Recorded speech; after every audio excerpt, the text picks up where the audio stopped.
greater Tokyo metropolitan area, a 35 million human being location, by the way. Greater Tokyo is the largest metropolitan area in the world by population.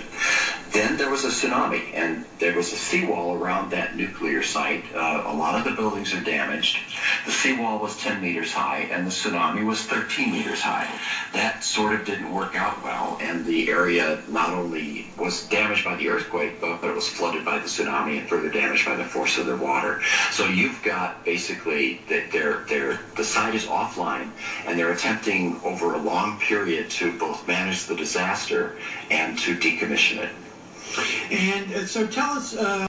Well, there's 6 nuclear reactors, 6 nuclear buildings numbered 1 through 6. The most damage was sustained by reactor number 4. Reactor number 4 is basically a shell of a building. It's distorted. The floors aren't flat. It's one of the 4 reactors on the site of 6 that has the earlier General Electric design, which means that the fuel rods are kept in a room underwater above the reactor itself, about 50 feet off the floor. So you've got the spent fuel rods and a couple of unspent fuel rods.